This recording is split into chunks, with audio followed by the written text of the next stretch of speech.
Great. Thank you, everybody, for joining us for our Public Lands Director panel here at the America Outdoors Show. Kicking things off well. Good to see you all here. It's my pleasure to introduce our panelists who are coming to us from the National Park Service, from the National Forest Service, and from the Bureau of Land Management. On the far left here, we have our usual suspect, Kurt Rausch. Thank you for coming back, Kurt. Kurt is the chief of the National Park Service Commercial Services Program, which oversees the program to administer recreation and hospitality service concession contracts, commercial use authorizations, and leases for the NPS nationally. Prior to joining the NPS, Mr. Rausch worked for more than 20 years with management, environmental health and safety consulting firms, providing program development and support for various federal agencies, including Department of the Interior, Federal Emergency Management Administration, and U.S. EPA, states, local communities, and various industries. All right. Next to him, we have Amanda Walker, who is the National Assistant Recreation Special Use Program Manager. Amanda began her career with the U.S. Forest Service in 2000, having worked on four forests in 3 different regions on a variety of positions that include environmental education assistant, trail crew member, permit administrator, district recreation staff, and forest recreation program manager. She then joined the Forest Service Enterprise Program recreation staff focusing on special uses. Currently serves as the National Assistant Recreation Special Use Program in the Washington office. Sadie Wehunt, Assistant National Recreation Special Uses Program Manager. See, Amanda is the National Assistant Recreation Special Uses Program Manager, and Sadie Wehunt is the Assistant National Recreation Special Uses Program Manager. Different jobs. Sadie serves and assists in providing oversight and coordination around recreation special uses permitting and policy. She began her Forest Service career in 1988 as a recreation technician on the Helena National Forest in Montana. Sadie has spent most of her 23 career working in recreation and administering special use permits. She's been in her current position since January 2023 and loves the work and making new connections. Last but certainly not least, we have Monica Zimmerman with Bureau of Land Management. Monica works with the BLM headquarters office as the acting National Permit and Fee Program Manager. She has almost 3 decades of experience working for the BLM in both the fire and recreation programs.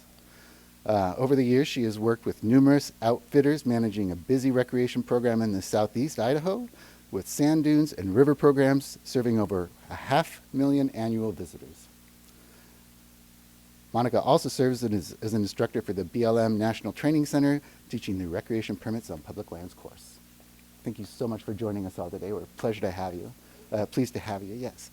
And we have some presentations from each of these. We'll have about 10 to 15 minutes of that presentation for these folks, and then we'll have the last half of our conversation will be Q&A discussion with all of you. We'll run some mics, and it'll be great to hear some of your questions. So without further ado, we will kick things off with Kurt Rausch at the National Park Service. Thanks, Aaron. Yeah. Me? I guess it's on. Maybe I need to talk a little kicked in. Great. It's great to be here again. Before I came over this morning, I happened to look at last year's presentation, and I realized that I'm wearing exactly the same outfit as I did last year. So it's probably better that I'm sitting down, but maybe that's some sort of analogy to how slow the bureaucracy in Washington works or something, I'm not sure. So it's really exciting to be here. I don't know if this is 6 or 7. David, you may recall how many years I've been coming, but it's always great because I get to come in and I've mentioned this to a couple people last night, I get to mix it up and make believe like I work in the guide and outfitter community, which is really my secret dream. So thank you very much for the opportunity to be here. Next. Thank you. So I was going to just talk very briefly on 3 things, legislation and policy initiatives, where we are on those within the National Park Service, particularly focusing on guide and outfitter types of policy and how they would touch on your businesses. Probably the one thing that is brand new for us that we're really excited about is our CUA online system that went live on Friday. And I would not be here, and a woman named Sam Towery, who's our Commercial Use Authorization Program Manager, would be, except she's back in the office dealing with all the bugs on the new system, as you can imagine. And then finally, some other policy and initiatives that the Park Service is embarking on, just to kind of touch on what those are. And I look forward to the questions afterwards. So next slide, legislation. So I wanted to touch briefly on several laws and 3 regulations that we've been working on.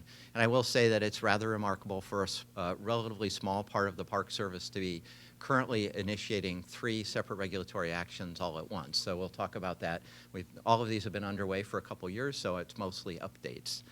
The first is the America Outdoors Recreation Act, and I know my colleagues here will also talk about that and the SOAR Act and other pieces to that as well. I think the primary piece to mention about the Park Service is that we have separate legislative authority. That's the 1998 Concessions Management Improvement Act that included both concessions and commercial use authorizations, which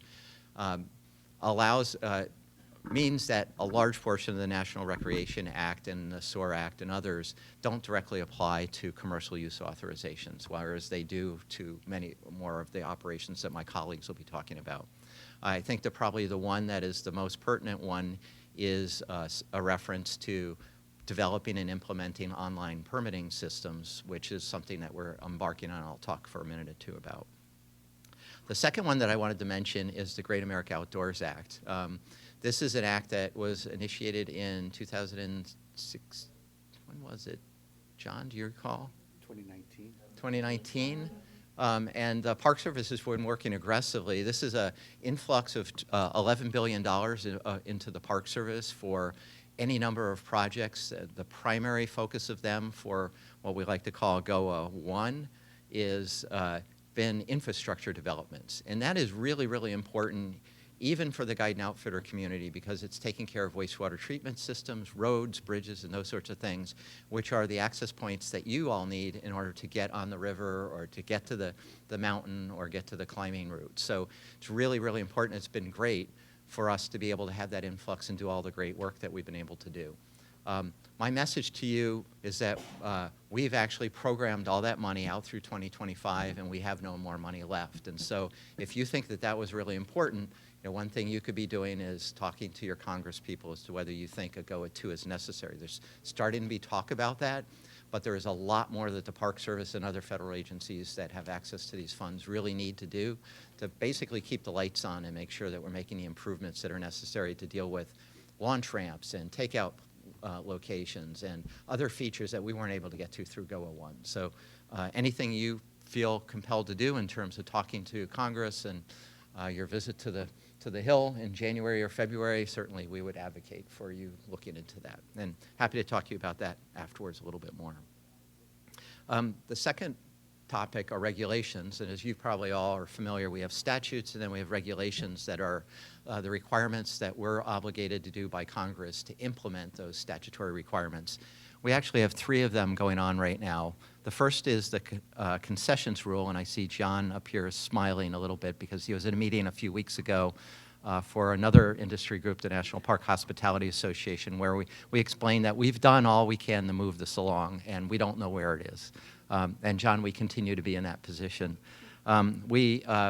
Under the last administration, there was an emphasis on looking at deregulation and ways to streamline regulatory requirements, and we took that on under that administration and got the rule all the way up to the finish line for the changing of from the Trump to the Biden administration. And as a part of that process, if a regulation hasn't gone out formally, there's most administrations will pull back those regulations, take a look at them, and make sure that they're right-sized for for their priorities. That happened to this on the day that the transition was occurring on January 20th. And we've been working with the current administration to look at that and update it. We had to go back to a group called the Office of Management and Budget for about a year to run through why did you do it this way and that way, and we're kind of waiting on that. There are a number of pieces of that that are primarily focused towards the front country operations, but there are other aspects of it. For example, there are points on it relative to major shutdowns that could occur, not necessarily government shutdowns, but shutdowns that may be associated with natural events, and the ability for us to kind of lengthen contracts based on those sorts of criteria that could be directly relevant to you all. So we're anxious to get those out. We're just working with the administration to get those in place. I wish I could tell you that it's going to be happening next week or the week after. All I can say is it won't be happening between now and Christmas, because there's meetings that have to happen between our assistant secretary and others in the department, and they're not scheduled until after that. The second one is the Visitor Improvement Experience Authority. Not a lot going on there in regards to what you're doing, but this is an ability under the 2016 Centennial Act, which celebrated the Park Service's anniversary, where we were given additional authority to look at other contracting mechanisms in addition to concession contracts. And it is possible that we may be looking at some of those as an appropriate way to manage campgrounds, and I bring that up because campgrounds are sometimes something that you guys coordinate with in terms of use, and so we may be looking at using that as an alternative model to our concessions contract model as an easier way and quicker, better, faster for everybody to manage. The last one, most important to a large portion in the room here, would be our regulations on commercial use authorizations. We had a statutory requirement to implement commercial use authorizations, and we were supposed to be developing regulations. We hadn't gotten to those, and we embarked this last year on pushing them out with an expectation to have them out for public comment by this last summer.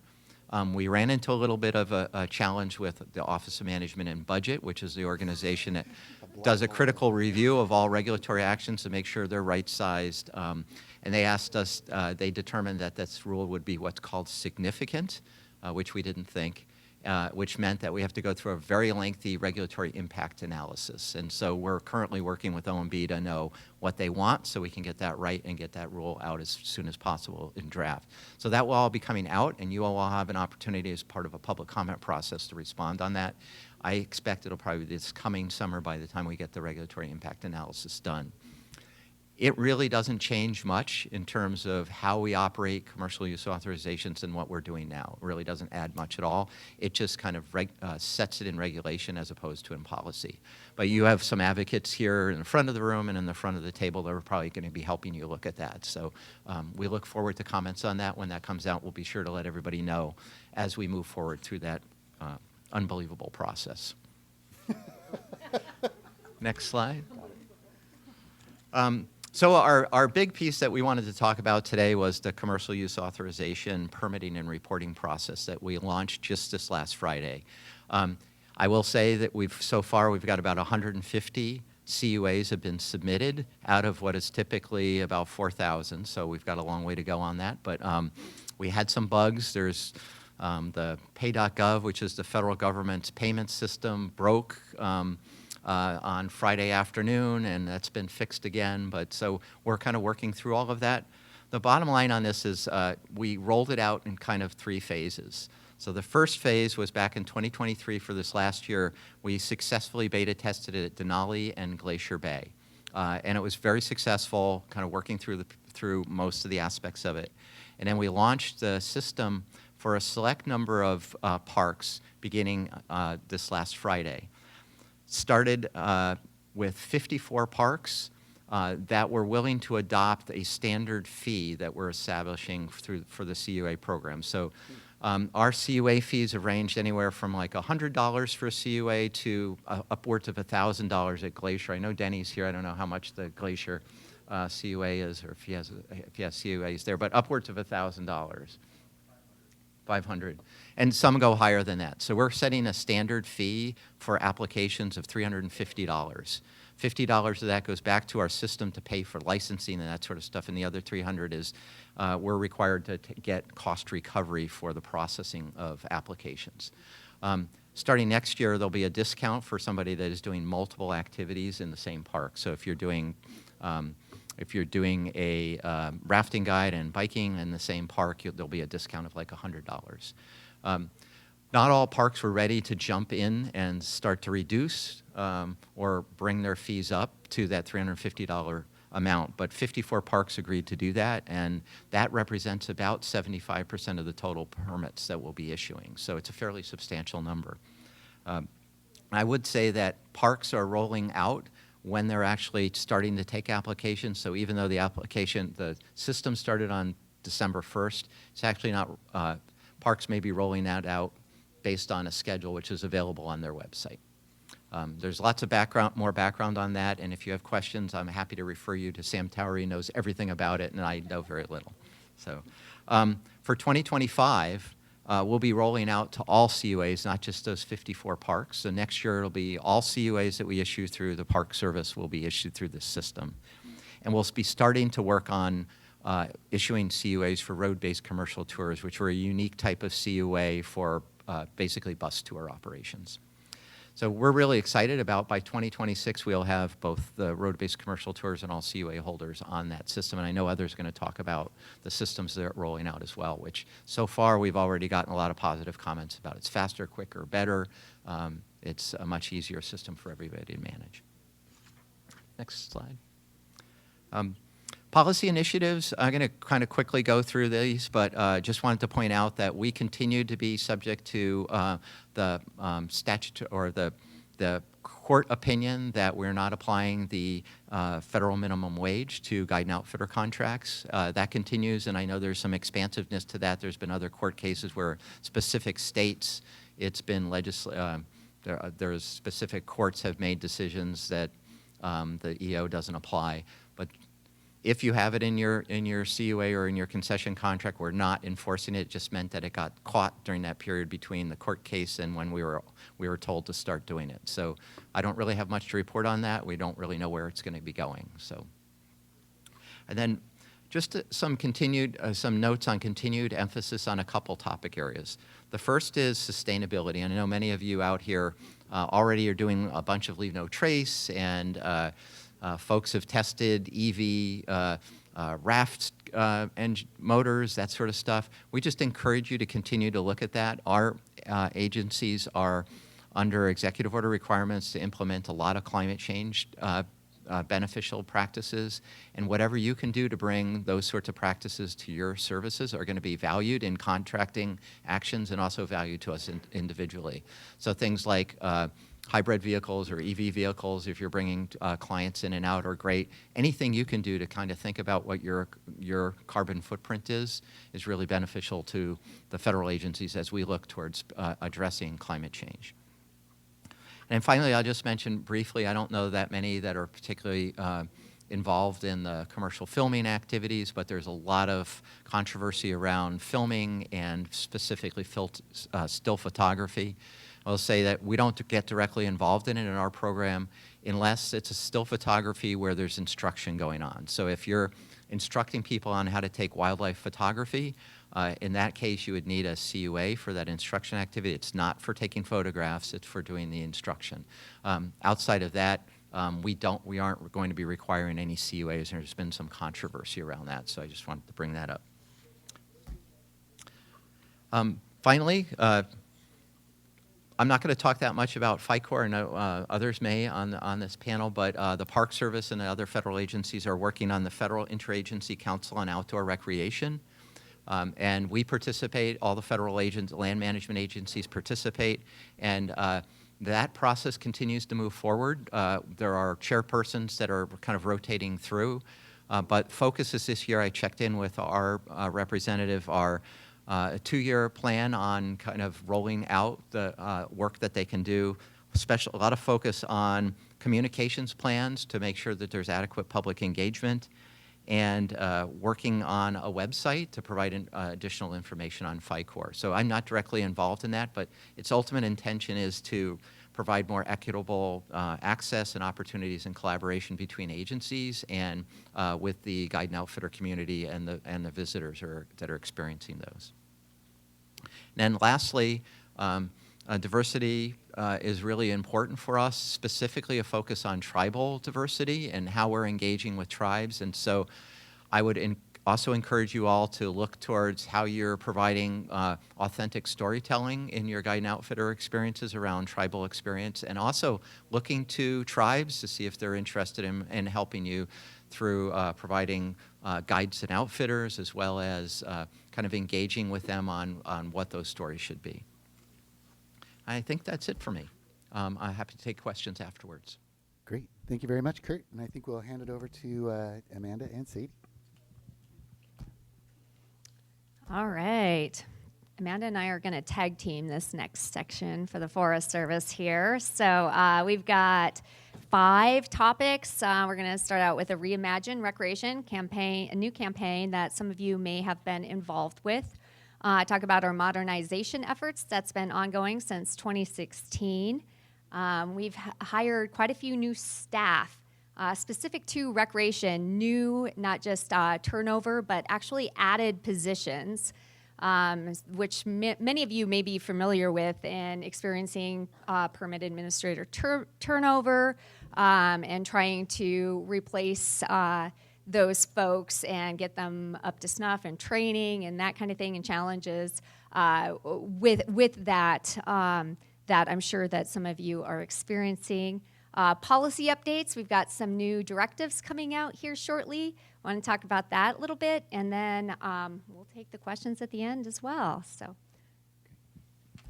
Okay, so I'm going to talk with you all a little bit about Reimagine Recreation. It's an initiative that the Forest Service started about a year ago, and we're working collaboratively with partners, and we're working to establish high-level priorities for the agency that can then give direction for regional and forest-level initiatives. This is a multi-year effort. As I said, we started last year. And so next slide. We kicked it off in 22. We started with employee sensing, looking at, from the employee's perspective, what's working, what are some issues, what are ideas for change. We had some key themes that came out, such as organizational issues and needs, communications and partnerships, visitor experience and management. Then in March of 23, we held a tribal forum where we sat down with tribal leaders from 46 tribes and 7 tribal organizations and had conversation about the ongoing national, regional, and local levels of input that they could provide for us. Then in the summer, we convened over 80 organizations in a 3-day online stakeholder session. We had key themes that came out. There were things like equity in recreation, transparency in relationships, integrating recreation as a solution to land management. Another thing that came out of that was that we were missing an element during that 3-day stakeholder, which was our permitting, the partners that we work with. So we held an additional session this fall where we invited multiple organizations such as America Outdoors and others who came to the table and provided us some great feedback. Some of it we were familiar with, because we understand, we see the struggles that folks have, and others were a bit enlightening for us. So we took that information. So next slide. Now we are working on putting together a draft plan. We're taking key ideas and inputs that we received in that 3-day session and with the permitting groups. And so we're trying to put together what that might look like. Will we have some shifts for our workforce culture, goals that we can input? And so we're just really working forward to that. We're putting together some action plans that'll come out of this, and it should be published in spring of 24. So we're really excited to bring this forward. We can continue to collaborate and take feedback once we put it out for the public. Because we want to make sure that what we heard, that we heard folks appropriately, and so it's not a one and done thing set in stone. It'll be a living initiative that will keep moving forward. See? all right, modernization. I know that you guys have been learning about modernization efforts that have been ongoing for a number of years. One of the things that the Forest Service has implemented is the National Billing Team. Right now, billing is handled for outfitting and guiding permits on the individual units. So your permit administrator or an assistant will do the billing. And that can often be inconsistent. Maybe you're waiting on bills. And so in an effort to make it more efficient and to bring us up to some efficiencies in our billing and giving you all somebody who you can call and talk to about your bills. That's going to be the same person for this person over here is this person over here. The national billing team has been developed. It's already been implemented for a lot of different permit activities. Right now, this year, we implemented it with our ski areas. So we're working through a lot of that. Fiscal year 25, they are going to pick up outfitting and guiding. And the details have not been ironed out yet. They're very busy trying to work through the ski area billing. But you can anticipate that those changes will come October of next year. And in that, they're finding a lot of inconsistencies and mistakes in billing in the past. So they're really working hard to clean up that billing and to get us back on track. So we're pretty excited about that. I think it's the best thing since sliced bread. Our communications sites and a lot of land uses, recreation residents have already gone to the national billing team. Huge success. So it should be about October. We're kind of doing a soft rollout with the ski areas. I anticipate outfitting and guiding is complicated. The billing is complicated. And so I anticipate that it'll probably be the same thing, but your permit administrators will be talking to you about that. You might see some different names coming in, emails pertaining to those, the estimated, the preseason billing, and then your final billing and the billing throughout. So just a heads up on that one. And then we're also working on our special uses database modernization. This has been ongoing since 2017. We are in the final stretches of this. And this is something we're pretty excited about, not so much for the external facing stuff, but internally. It's really going to guide permit administrators through the process from everything from a proposal to issuing that permit to amendments to reissuing for renewal processes and sales, that kind of thing when a permit goes from one holder to another. And it's very in line. It's going to force the compliance within our policy. So I think that'll be very helpful. And we're discovering right now that we don't have a lot of good data through our old archaic systems. So we're going to be able to gather some data and make better decisions with that data as we move forward. I'm really hoping when I'm sitting up here a year from now that I can say it's been implemented and we're excited about it and it's going great. We have been training on it and folks are excited. This is going to be a game changer internally, and I think that you all might experience some of those benefits as well from your perspective. And then the e-permitting system. Our partner agencies in the BLM and Park Service are ahead of us in this ballgame. So we're going to look to them for a little bit of guidance on moving forward with this, but it is in the works. And we are looking at the e-permitting so that you can apply online, turn in records online, that kind of thing. And I think Monica is going to talk a little bit more about the BLM's system too. So yeah, all great things, all going to be helpful, and we're pretty excited about it. Next slide. Okay.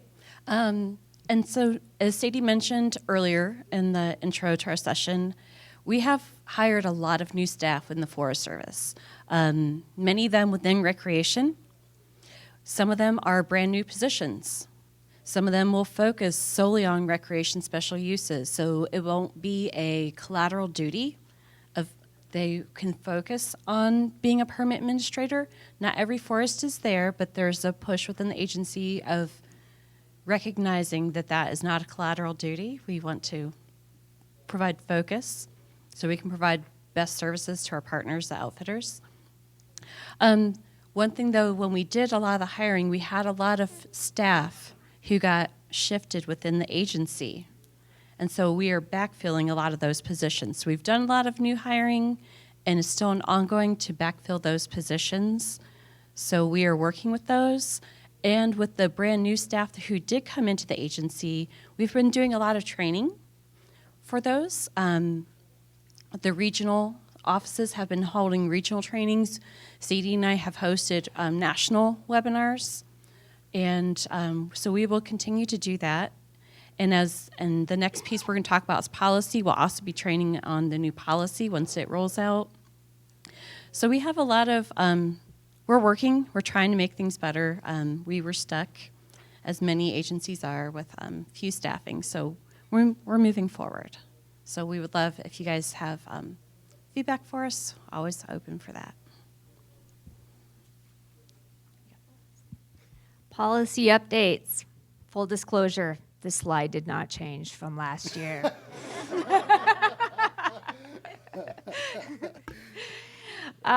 We were ready to move forward. Our Office of Policy went through some reorganization, which slowed the process, set us back. They're back up on their feet, running, moving forward. We are next in the hopper. So they've said that they anticipate that they will be prepared to accept this next project either right before the holidays, but my better bet is right after the holidays. So a lot of changes to our policy concerning concession campgrounds, outfitting and guiding, and recreation events.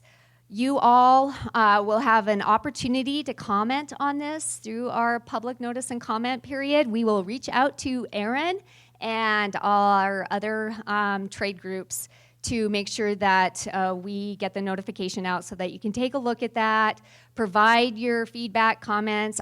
We did take a lot of your input and incorporated it into the policy. We're pretty excited about it. We think that it's going to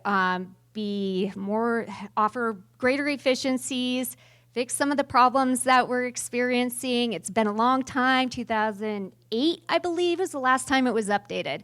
A lot has happened since 2008. So we are hoping that we'll, again, a year from now, be able to sit here and say, yeah, this is moving forward great, and have that all implemented. So to be determined, but you can anticipate that coming for sure in this next year. And I know, we'll see though. I am very hopeful, and I think that it will be helpful to all of you. Some of these changes were necessary and constructive. So, all right, next slide. Oh no, we're done. On to Monica. Thank you. Where we're at. All right. Good morning, and it's a pleasure to be here, and I really appreciate the opportunity to come to speak to all of you today. The BLM outfitters or permit holders have a long enduring partnership, and for decades we've come together to promote recreation opportunities on public lands.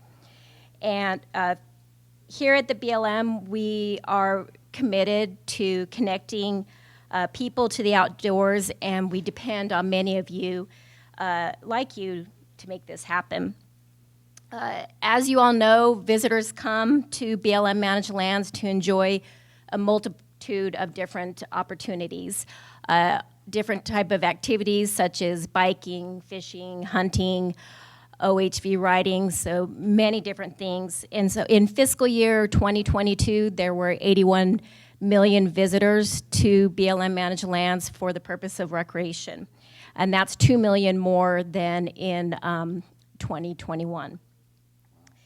And many of those individuals that are coming to recreate on public lands are depending on many of you to have that opportunity. So it comes at no surprise that the recreation accounts for one of the greatest uses of BLM managed lands, and it's one of the greatest contributors to the U.S. economy. So looking at the numbers with this high amount of recreation use, there's about $11.4 billion in economic output from this recreational use on public lands occurs. That was the 2022 numbers. All of these numbers, we're currently working on our 2023 numbers, but for 2022, 11.4 billion as the result of recreation on public lands. And that supports approximately 76,000 full-time and part-time jobs. And a lot of those jobs are related to rural communities or small towns adjacent to BLM managed lands. The BLM, we have about 5,100 active special recreation permits that we manage out of our different offices within the BLM. And we process about 1,300 applications each year. And we're striving to reduce the number of applications that we work with through doing multi-year permits similar to the Forest Service and the Park Service. So that is what we're striving to do with managing our special recreation permits. So we look at outdoor recreation is a sound investment for America. And because of this is why BLM has made it a priority to enhance outdoor recreation opportunities, to facilitate increased recreational access to public lands, and then especially for underserved communities or urban areas. And then third, we are striving to update and modernize infrastructure.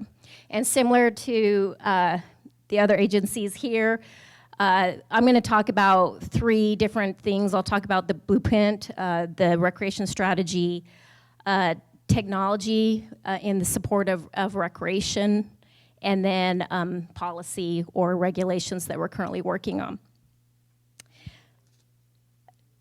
So now with the blueprint, you can go back a slide. The Bureau of Land Management's blueprint for the 21st outdoor recreation.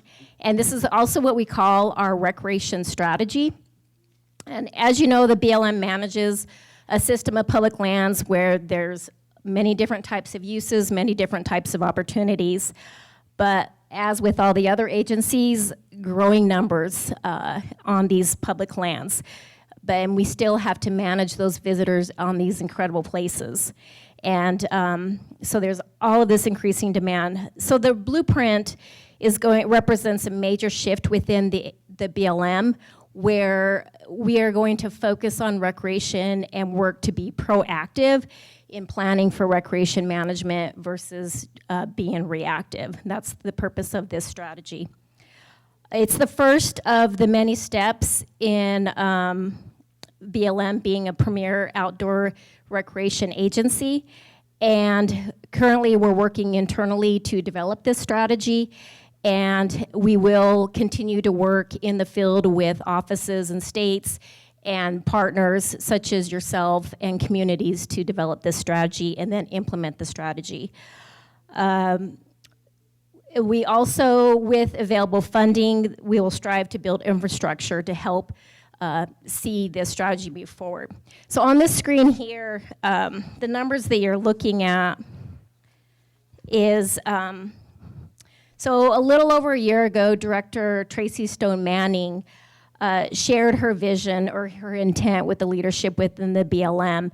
She saw this increase in use on public lands, and she recognized how the American public is using these lands, and she had the leader's intent for us to develop a blueprint for the 21st century on how are we going to deal with this increased use. So on the graph, I know you can't see the numbers, but the blue line is essentially the visitation that's occurring on public lands.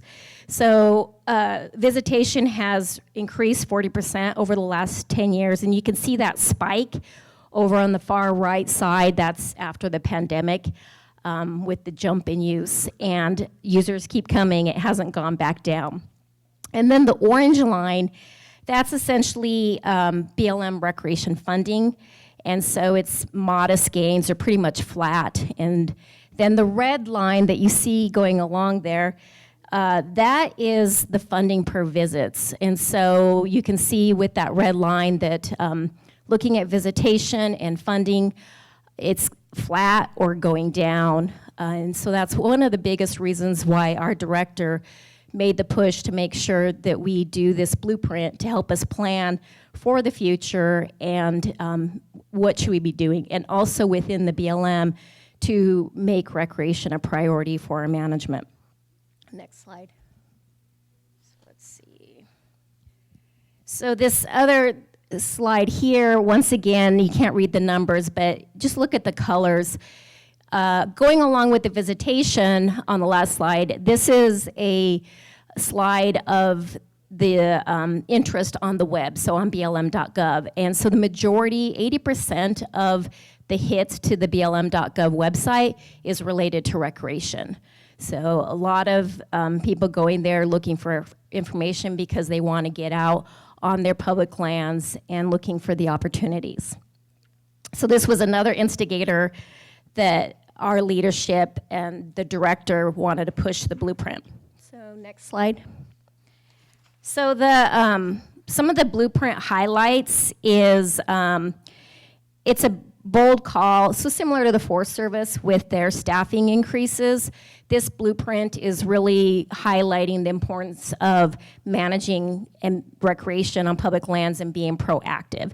And so it's a bold call for increased resources from all sources to manage outdoor recreation. So focus within the offices, making it a priority for state and field office leadership to focus on recreation.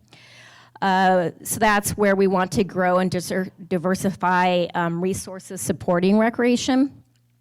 We also, there's an increased focus as far as providing equity for outdoor recreation opportunities on public lands so that all Americans can enjoy these spaces. So also working very closely with our partners such as you to get public out to the public lands and enjoy these great resources. And then the third highlight is addressing the challenges of increased visitation, which all of us are dealing with. And so our strategy is trying to focus on how do we address the high demand that's occurring on public lands right now. Next slide. See where we are. So some key needs that we have identified through starting to work on this strategy is once again, prioritizing the recreation program within the BLM. We are a multiple use agency, but really trying to focus on recreation. We want to expand community engagement. So what this means is once this strategy is complete, it's not final yet, and it's pretty broad scale nationally, but once the strategy is complete, we will be working at the field level, working with the communities, working with outfitters, permit holders to help us implement this strategy. And so reaching out at the ground level to help us implement. Another big thing is with this strategy is we want to focus on access to public lands. So looking at approved trail routes, really looking at those landlocked parcels and how to gain access for public land users. And then also meeting the demand by protecting resources and providing for youth programming. So trying to look at the future, trying to help provide information, education to the youth since they're going to be the next users of public lands. Next slide. So the strategic plan has 4 pillars. And with each of the pillars, there are desired outcomes, core strategies, as well as partnership success stories. So how can we accomplish these strategies with partners? Next slide. So the 4 strategies are to help us achieve the blueprint vision, which I skipped the slide before, but the vision is, our blueprint vision is to provide exceptional and one-of-a-kind recreational experiences that invite all to share in the enjoyment and stewardship of their public lands. So these 4 pillars are how we're striving to meet that vision. The first is to grow and diversify resources for BLM recreation. So that's looking at how internally do we plan for recreation, looking at staffing, looking at infrastructure. The second pillar is to prioritize and embrace partnerships. So that's how I was mentioning earlier that reaching out to communities, partners, and how do we plan for recreation. The third pillar is to expand outreach and establish a culture of inclusion. Oh, I forgot to mention on the, well, actually in the next one. So with the fourth pillar is to meet the demand, protect resources, and improve access. So trying to meet the demand of this increased recreation use, but at that same time understanding that there are sensitive resources and how to manage recreation use related to those resources.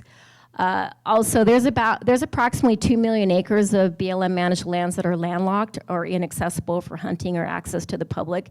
So that is a priority within the BLM to try to figure out ways to get access for the public to those public lands and be able to have recreation opportunities. So that is one of our pillars that we want to look at. Next slide. So with the, it's hard sitting down. So how it all ties together, Kurt mentioned FICOR, so this blueprint does align with FICOR. It does align with equity in outdoor recreation, and it does align with the interest in public interests, based on the searches to our website and also communication with the public. They have a high interest in what's going on public lands and what the recreation opportunities are. Next slide. So where we are is internally, we're working on this blueprint, trying to make recreation a focus within leadership and the goals and objectives of the BLM. Next slide. And then moving forward, we will reach out to partners, the foundation, and hopefully gain congressional support to help us accomplish the 4 pillars that are identified in the strategy. Next slide. And so we want to build on the success as far as investing in public lands with our partners. Our agency is pretty nimble, and so we have the approach to try different things and try different things as far as developing new policy or guidance within our agency to address the increased use. So we will be, in the future, we will be holding state-by-state summits. So please keep apprised of that, where we can reach out to you to figure out what we should be doing to manage public lands. Next slide. Let's see. And so how does this relate to you as special recreation permit holders, or is that there is about $31 million that comes in from fees related to permits and fees. And then that's about half of, a little bit more than half of the appropriations that BLM gets from Congress. So permits and fees is a big influence on how BLM is managing public lands and how we're providing opportunities for the public. Next slide. Oh, you can keep going. So the next 3 things I wanted to talk about was leveraging technology for recreation. And we're working hard, for example, to better serve the public and our customers by improving the quality of our online information. So online information, we're working with the different field offices to have more interactive maps, do web mapping, story maps to try to get the information out there for the public. And we also have recently launched what's called the Recreation and Permit Tracking Online Reporting System. It's easier to say Raptor. So that's our online system that we're utilizing for permitting on public lands. And BLM is moving toward 100% online special recreation permitting, and that's going to be everything from the application process to approval to paying of fees and all of the administrative records related to permitting. And in time, these advances in technology and permit process will result in greater agency capacity, when we're hoping to for expedited permitting, as well as reducing the cost for applying and administering SRPs. So within the BLM, we've taken significant steps. There's a whole team that manages the Raptor system, and that was launched. And starting in fiscal year 2021, 7 field offices started to test Raptor. And now, as of November, just last month, we have 62 offices that have added the offices to Raptor, and there are about 150 SRPs that are issued through Raptor currently. But right now, every single state, administrative state for BLM, there are 12. There's at least an office that is administering SRPs out of Raptor. And the goal is to transition all offices to Raptor in 2024. We're also working on protocol to transition existing permits and getting that information into Raptor. So it's a big push within our agency to have an online permitting for the ease of the public. Another technology that we're proactive in is recreation.gov, and everyone at the table here is very active in recreation.gov. But that's where we work with the public to reserve campsites, digital passes, even individual special recreation permits are on recreation.gov. And then there's other e-commerce that is a key thing for BLM to try to make things easier for the public. And within e-commerce, we utilize recreation.gov. We also, for e-commerce at our campsites, we're testing solar-powered kiosks for payment. We also are using the Treasury mobile point of sale for payment, and also the Treasury mobile check capture app. And then Kurt mentioned that it crashed on Friday, but we also are using the treasurypay.gov so that in Raptor, the online permitting system, you will be able to pay your permit fees through pay.gov. So we believe that with these advances in technology and the permit process, that there will be greater agency capacity for getting more public out on the public lands. The last thing I wanted to talk about, so next slide, please. Currently, we just issued a proposed rule. It was right before Thanksgiving. It's a proposed rule for a temporary closure rule, and public comment is open right now until January 22nd. But essentially, the purpose of the proposed rule is to give field managers or authorized officers the ability to immediately enforce a temporary closure, so immediate full force and effect. And that's to deal with natural disasters or public health and safety. So for example, there was an ice jam on one of the rivers in Idaho, and the office wasn't able to immediately do a closure for the safety of the public. So that's how this temporary rule would go in place. And plus, it would be more in line with the Forest Service and Park Service temporary rule regulation. So if you are interested in that regulation, it's out for public comment right now. It's on the Federal Register for comment. And so, let's see, I think that's all I had. So I really appreciate the opportunity to be here today and look forward to questions. Thank you. Thank you very much, y'all. Thank you. We can do a quick round for it. Appreciate that. So we do have a few minutes for questions. I'm happy to run a mic around if you guys have any questions. I do want to point out that we are recording this session. We're going to have this available on the public side of our website, so if others want to come look at this later, they'll be able to, so your question will be, like, in posterity. Keep that in mind as you ask it.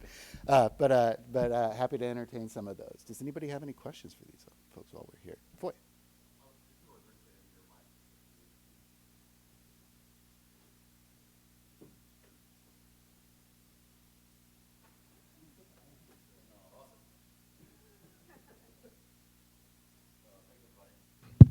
For the Forest Service, with y'all's switch to a national billing and an online billing, what do y'all think that will do with cost recovery in regards to like permitting renewals and stuff like that?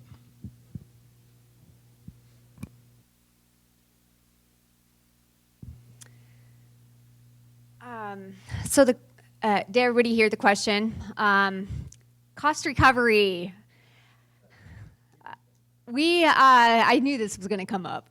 Cost recovery, we proposed a new rule for cost recovery, and we are looking through those comments now So we're still working through them to come up with final rule, and so we're in that process right now.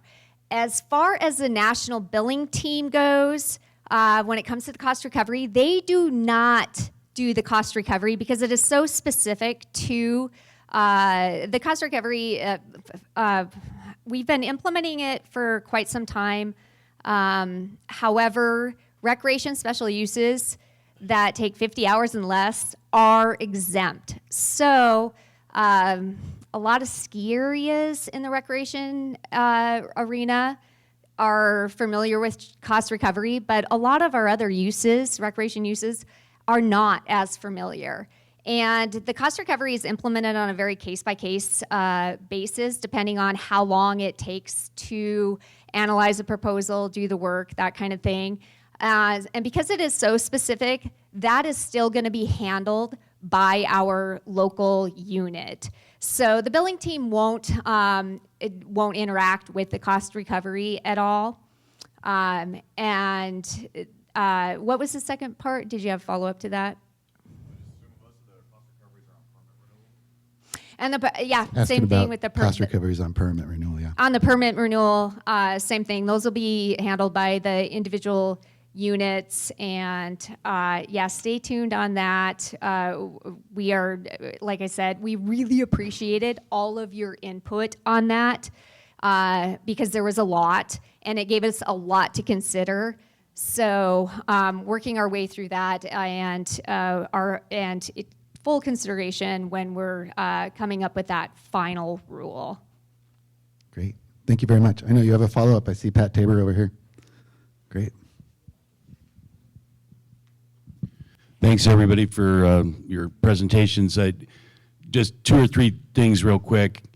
I know that managing wildfires is obviously a big concern to all the agencies, but more than anything else, I just need to inform you kind of what's happening in recreation across the board. So after we came out of the pandemic and then experienced inflation, one of the most significant inflationary areas is insurance. In fact, it's gotten so bad, especially on the public wildlands, that a lot of the carriers are now starting to opt out completely. So we're on the verge, especially with specialized areas like horseback and snowmobile and things like that, where we're actually having underwriters exit, and there could be a situation where we actually don't have underwriting available, or if you do, it's at 200 and 300 and 400% increases. So in particular, I think the Park Service does need to revisit some of these very, very high-level standards, and it's more just a comment. I know that you can't make any promises or anything now, but the other piece is to maybe look at some of the entry-level standards to get things. So for instance, the threshold for $1 million to have an audit, that hasn't ever really changed since that got established, but because inflation has gone up, just with price increases to recoup your expenses, you now jump into a qualification even though you're still a small operator. Now you have an additional cost of doing a financial statement audit when you used to be able to do a review.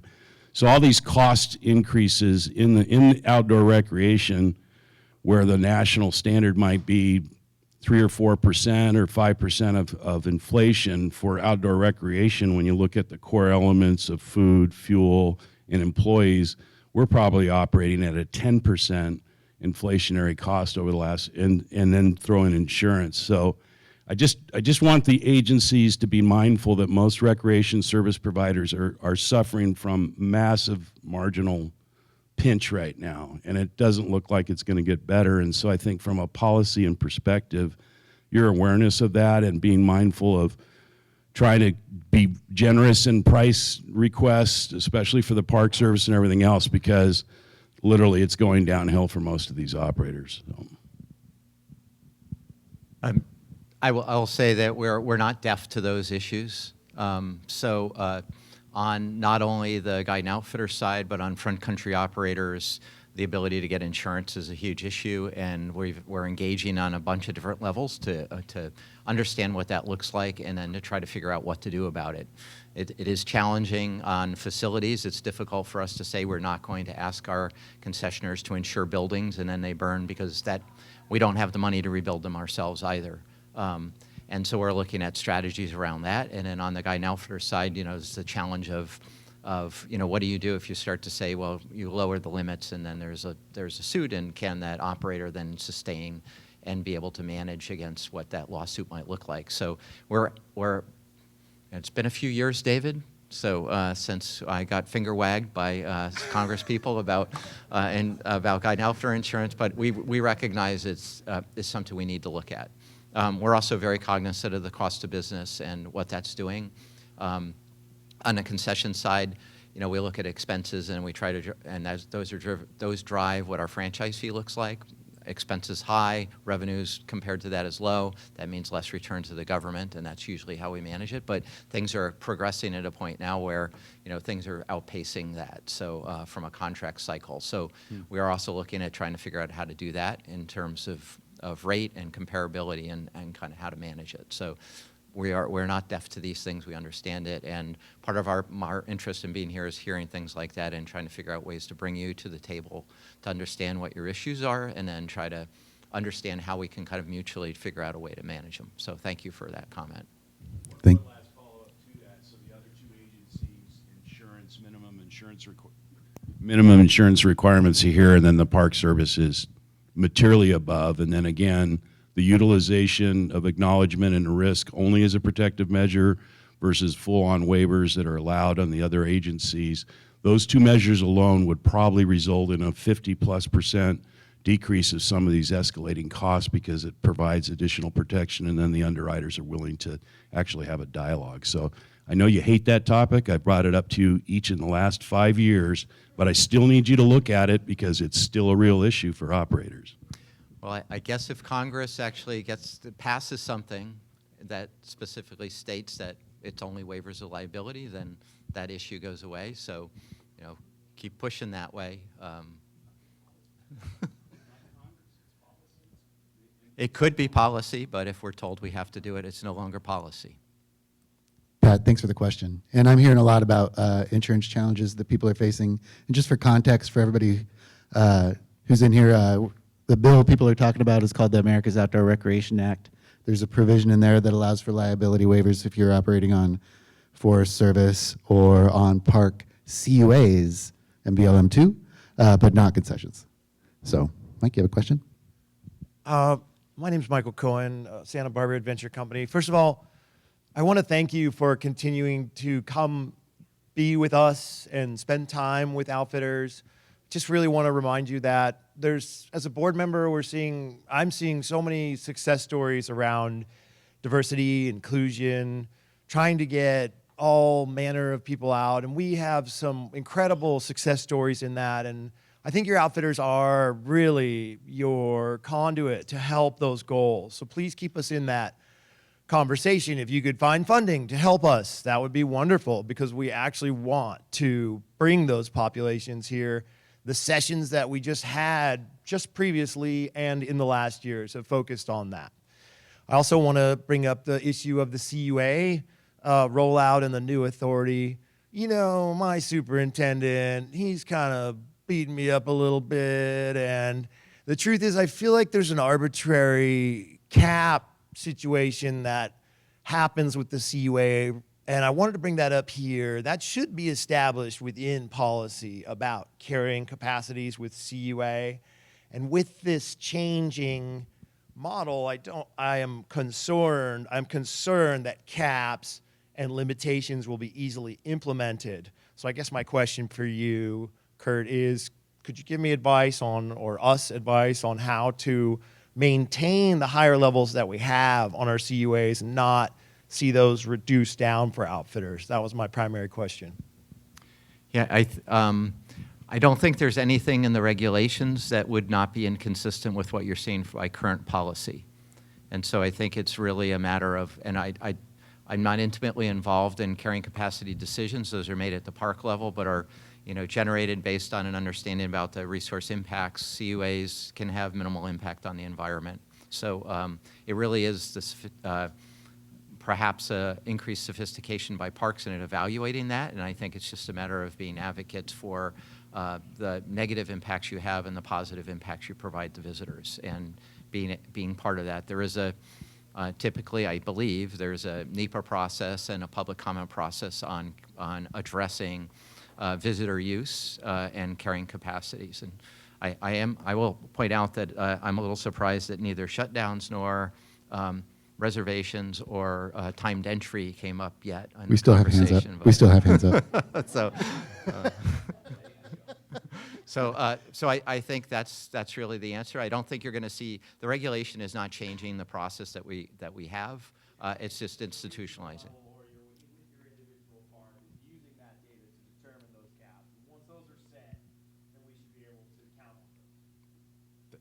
I think I understand what you're saying, but yeah, essentially that deciding what carrying capacity in terms of commercial use looks like is managed at the park level with support, obviously, by region and Washington, but is predominantly a visitor use planning function, which then translates to what does the carrying capacity work for the commercial entity.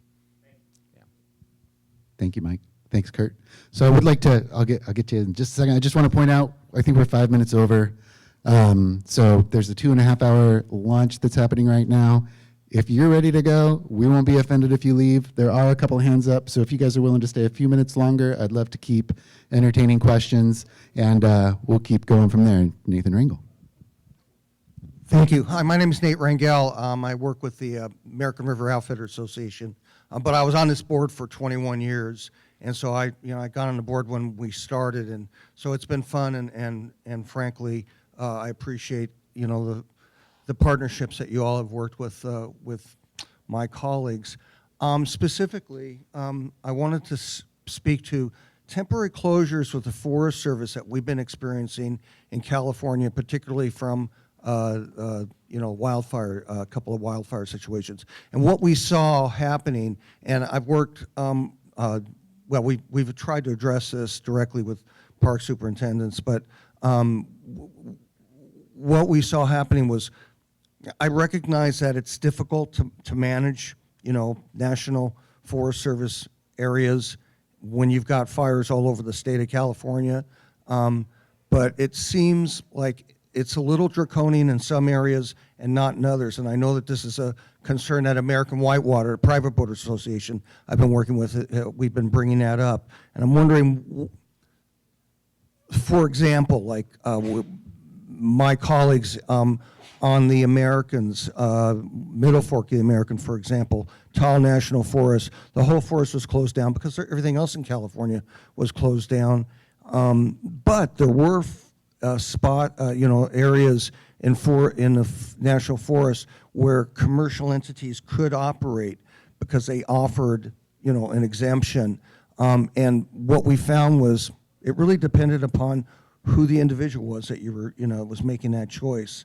And I'm wondering, how do we get a little more conform? I mean, this isn't an easy one. You probably can't answer per se, but we're hoping, and I know that the folks that I've worked with in American Whitewater, we're hoping to get some more guidance, I guess, on ways to be sensitive to, to not shutting down the second busiest river in California when there's nothing in the way of us getting to the resource, going down the resource. There's no fire close by to it, and that happened, I think, 2 years ago. So yeah, I just wanted to bring that up. Just one of those happy, feel-good stories. But Well, thank you for that, and we'll take that information back with us, and we'll share it with the folks in California, Region 5, because they have had a lot of vast closures due to many wildfires. So thank you for that. Thank you, Nathan. I'm going to get this guy back here. All right. The rocker in the back. Hi, my name is Cody Little. I own a little company up on the San Juan. Just not a question, but a quick comment that might help all of this is you guys would get pretty further in your mission if you do away with the verbiage of Native American. Indigenous, Native, or specific tribe names would be more ideal. That's all. I think just to get your comment right, you're saying rather than just have a blanket Native American comment be like particular to the tribes that you're engaging with. Native American, they were here way before America was America, so it's kind of a bit of a colonialism thing. Native or indigenous or specific tribe names. Yeah, Great. Thank you, Cody. definitely appreciate that comment. And, we're doing a lot. We have a secretary who is indigenous. We have a director who's indigenous. So certainly there's a attention to that and an understanding. It's interesting that a lot of the use of the term is a direct result of regulation and statute that we have that use that terminology. And so in many cases when we're using it, it's because we're referring back. For example, there's an allowance where you don't have to pay franchise fees on Native American handicrafts, and that's defined as Native American. And we have an Indian Crafts Board, which is the board that certifies Native American handicrafts. So a lot of the language we use is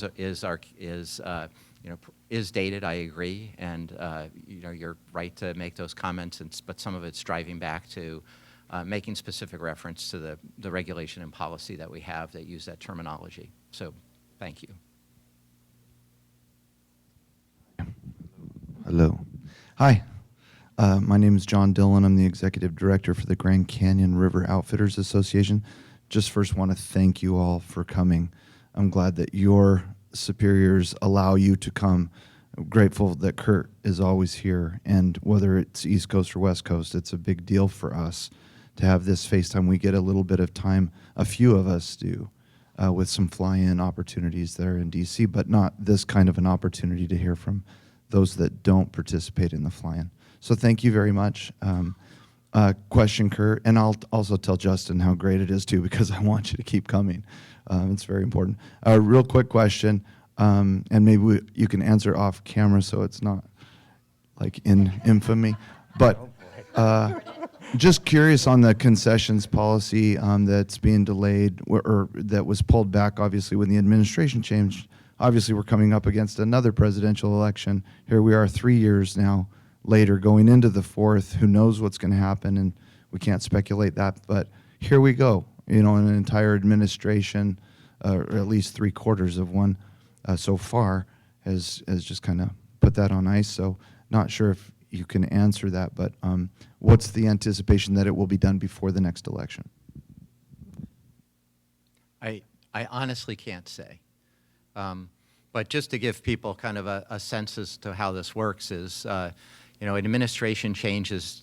Administrations take 6 months before they get their feet underneath them, no less, start to engage on policy matters. And so when something happens at the end of, 21 or beginning of 21, we didn't even get a hearing to start talking about it until the fall of 20, going into 22. And so, and then another piece to it is that OMB changed over.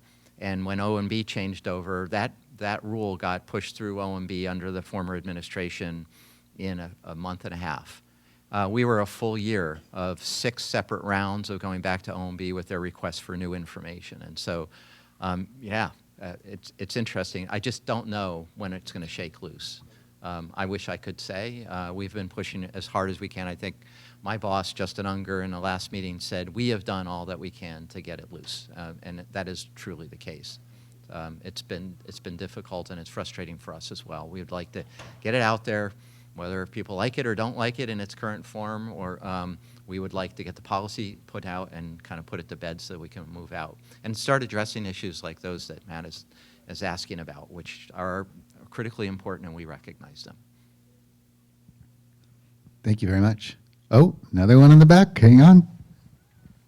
I thought I was rapping.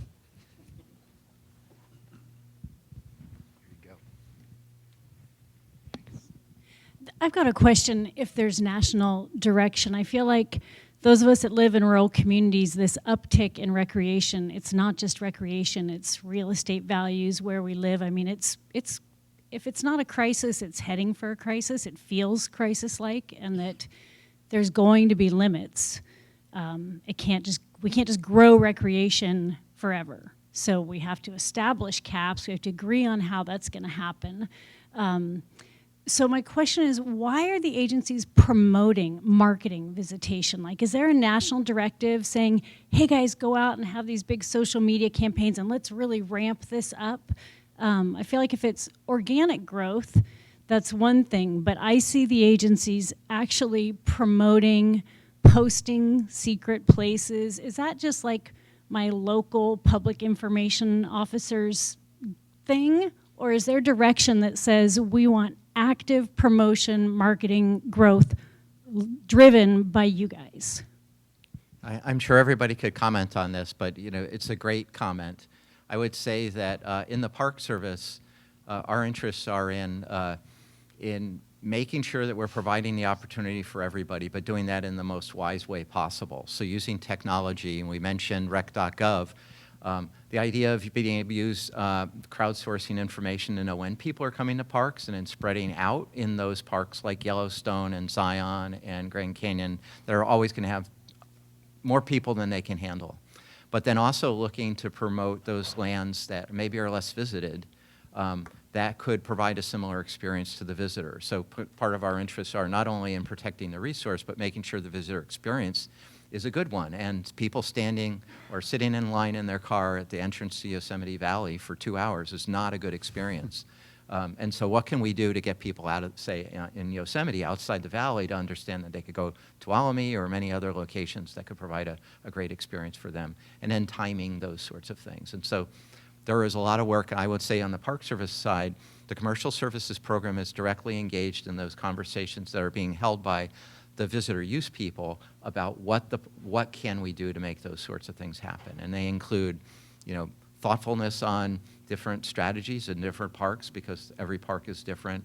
It involves use of technology like crowdsourcing information, access to reservation service information. We have an interest in understanding and connecting the rec.gov experience with the CUA experience. Who are the CUA holders? What are their bookings looking like, so we can manage that? And all with an intention of trying to manage that experience, but also recognizing that people are coming, and our mandate is to manage when people come and not to prevent them from coming. So it's a toughie. It's a toughie. And the facilitated recreation providers that enable them. Does anybody from our panel have any more comments? Does anybody from the audience have any more questions? Yeah, this has been, I'm probably going to get some reverb. This has been it's not reverb, it's feedback. A great time. I really appreciate your time, energy, effort, resources, coming down here, preparing, delivering some substantive conversation and comments to our group. I appreciate all of you for your engagement, interest, introspection, queries, and positivity.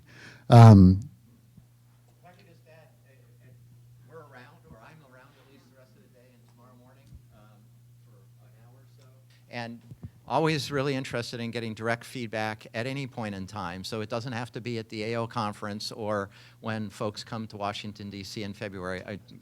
My email's out there, and it's on the slides, and I welcome any conversation. Pick up the phone. I'll even come to you if you ask me to. Nice. And I'll just say, Sadie and I will be around today and tomorrow, so we're open to conversations, feedback.